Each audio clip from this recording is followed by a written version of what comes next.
Дэлхийн сонирхолтой баримтууд.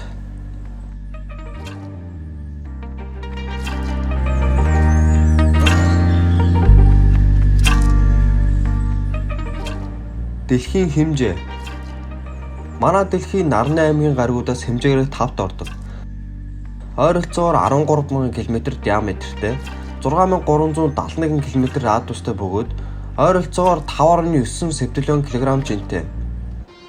Нарны аймгийн хамгийн жижиг гариг болох бууд гаригаас 3 дахин том бөгөөд хамгийн том гариг болох Бархасбад гаригийн гадаргаас 121,9 дахин илүү бага хэмжээний гадаргатай юм.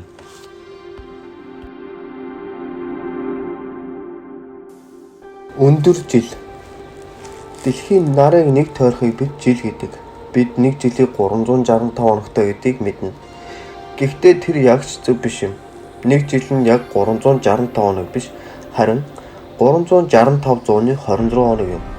Тиймээс жил болгонд бидэнд тэг 126 хоног илүү байдгаас болж нэлээд хэдэн жилийн дараа бидний мэдэх улирлууд сар хоногуудтайгаа нийцэхэ болох юм. Жишээлбэл ойролцоогоор 120 жилийн дараа намар 9 сард биш 10 сард эхэлж, өвөл 12 сард биш 1 сард эхлэх гэх мэт. Тийм болохоор бид 4 жил болгон нэг өндөр жилтэй байдаг бөгөөд тэр жилдээ бид 2 сард 1 хоног нэмдэг юм байна.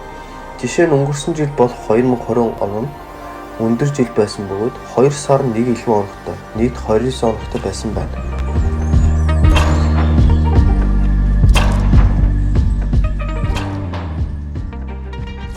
Дэлхийгээс сар хүртэлх зай.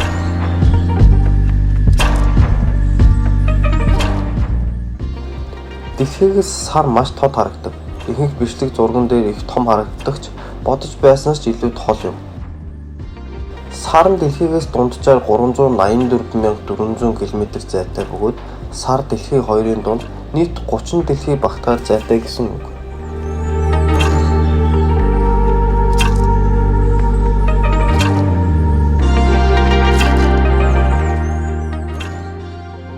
Нэг өдөр. Сар дэлхийгээс цаг тутамд холдож байдгийг та мэдэх үү? Сар ойролцоогоор жилд 382 см-аар дэлхийгээс холддог бөгөөд холдох тусмаа холдох хурд нь удаацсаар байдаг аж.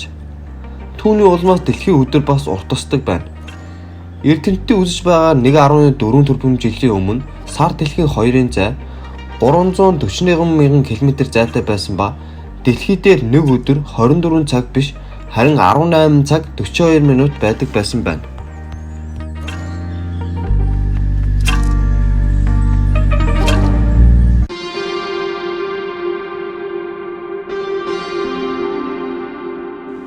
Аз. Хэдий бид одоогоор өөр гаригуудад амьдрах боломжтой гэдгийг мэдэж байгаа ч манай дэлхий бидний мэдгээр энэ огт руу ертөнцийн дэх амьдралтай цорын ганц гариг юм. Энэ сайхан дэлхий дээр амьдрал үүсэн тогтооно гэдэг бидний хувьд маш том аз завшаан. Бид нарнаас яг таарсан зайтай, хөдөж өгөхөөр хүүтэнч биш, шатаж өгөхөөр халуунч биш, маш хүүтнээс маш халуун руу шилждэггүй. Дэлхийтэй харьцуулбал бууд гариг хасах 200 градусаас нэмэх 375 градус хүртэл халдаг байна. Дэлхийн уур амьсгал нь хүчил төрөгчөөр дүүрэн ба ус ихтэй гариг. Дээрээс нь манай сарны досомжтой бидний гаригийн тэглэгийн хазаалт доктортой байж, улирлууд маань бас доктортой үлдсэн. Бас манай нарны аймгийн хамгийн том гариг болох Бархасбад гариг маань манай нарны аймгийн их чулуу болон солирыг өөрлөгөө татаж унагадаг аж. Их мөхөл. Энэ их аз завшаантай амьдрал дүүрэн гаригт ойлгомжтой бас мөхлөөр дүүрэн. Дэлхийн түүхэнд нийт 5 тэрбум төрлийн амьтад байснаас 99-өөс илүү төрлүүд аль хэзээний мөхсөн аж. Үүнд амьтан шавж, хорхоо ба урамлууд бас ордог. Тэдний 1 сая амьтны төрлүүд хүмүүсийн үйлдэлээс болж мөхсөн бөгөөд ихэнх нь сүүлийн 10 жил тохиолджээ. Тэгээд бусад амьтад яаж мөхсөн бол хамгийн том шалтгаан бол их мөхлүүд юм. Их мөхөл гэдэг нь богино хугацаагаар маш их төрлийн амьтанд мөхөхийг хэлнэ. Би богино гэж хэлж байгаа ч таны бодож байгаа шиг богинохон биш. Их мөхлүүд 20,000-аас 20 сая жилийн хооронд ч болсон байж болох юм. Дэлхийн настай харьцуулбал богинохон билээ. Эдгээр мөхлүүд ихэнхдээ цаг агарын өөрчлөлтөөс болдог. Энэ дэлхий дээр нийт 5 удаа их мөхөл тохиолджээ. Анхны их мөхөл нь ойролцоогоор 445 сая жилийн өмнө болсон бөгөөд юу болсон талаар их онол таамаглууд байдаг. Тэдгээрд мөслөхийн үе, усан дахь хүчил төрөгчийн багасалт ба галт уулын дэлбэрэлтээс болсон дэлхийн дулаарл хүртэл байдаг. Юу ч болсон бай тэр үеийн 60-аас 70% амьтны төрлүүд мөхжээ. 378 сая жилийн өмнө хоёр дахь ихэмхэл тохиолдож, доод талдаа тэр үеийн 70% амьтны төрлүүд мөхжээ. Шалтгааныг нь одоо хүртэл тогтоогдоогүй байна. 3 дахь ихэмхэл 250 сая жилийн өмнө болсон бөгөөд энэ нэг хамгийн их сүрэлтэй ихэмхэл байжээ.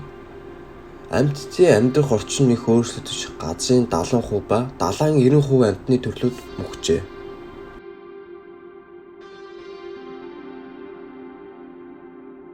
Ихэмхэл 4 200 сая жилийн өмнө бас л амьдрах орчин өөрчлөгдөж, галт уулын дэлбэрэлтийн улмаас 76-аас 85% амьтдын төрлүүд мөхжээ. Ихэмхэл 5 66 сая жилийн өмнө хамгийн алдартай ихэмхэл тохиолдсон. Тэр нь асар том солирын улмаас болж 70-аас 80% амьтны төрлүүд мөхөж үгүй болжээ. Улс дэлхийн гадаргын нийт 70% нь усаар бүрхэгдэг. Тэр 70%-ийн 3% нь л цэвэр цэнгүү ус. Нөгөө 97% нь давстай ус буюу далайн юм. Тэр 3%-ийн цэвэр усны 2% нь мөсөн голд байдаг юм.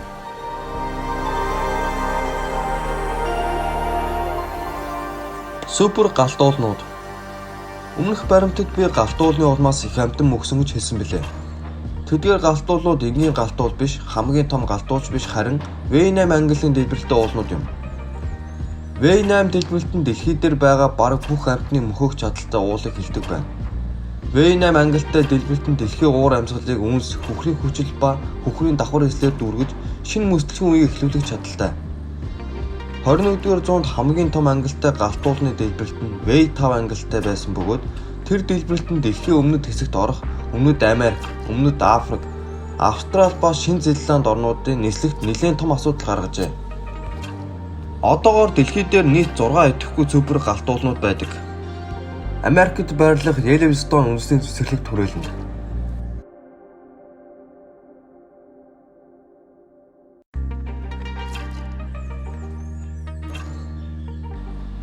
Америкийн Калифорни мужийн зүүн төвд байрлах Long Valley Caldera.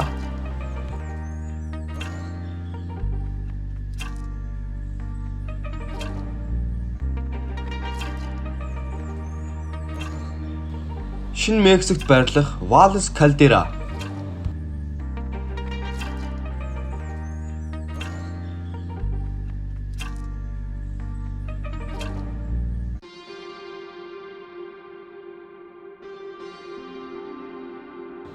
Индонезийн Суматра арлын өмнөд хойд байрлах Тоба нуур.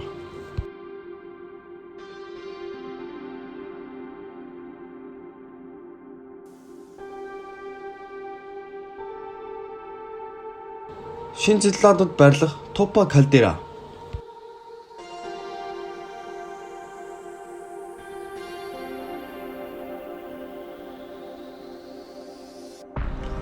Японы өмнөд зүгт Кагашима хотын захад байрлах Айда Кальдера.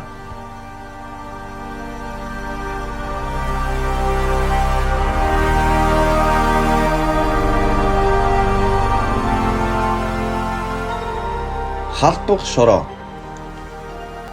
Хэрвээ чи гадаа гараад нэг цайны албаар шороо аваад харвал тэр шороонд дэлхий дээр байгаа хүний тоноос илүү амьд организм байгаа аж.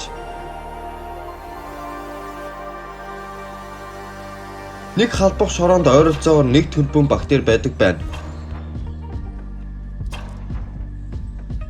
Дэлхийн цаг. Хэрвээ чи дэлхийн 4.5 тэрбум жилийг 24 цагтаа зөвөрлөвөл шөнийн 12 цагт дэлхий үүсгэн байгуулагдаж, өглөө нь 5 цагийн үед дэлхийн гадаргад газар тогтож дэлхийн төвөд үүслээ. Өглөө нь 6 цагт амьд амьтан бий боллоо. Өглөө нь 6 цагаас оройн 22 цаг хүртэл бүх амьдрал усанд ороод байлаа. Оройн 22 цагт амьтад газар дээр гарч ирж ургамал үүсч эхэллээ. Оройн 22 цаг 45 минутанд динозавр дэлхий дээр амьдарч эхэллээ. Оройн 23 цаг 40 минутанд динозаврууд солирын улмаас болж устж үгүй боллоо. Оройн 23 цаг 58 минутанд хүн төрлөختөн дэлхий дээр алхаж эхлэв.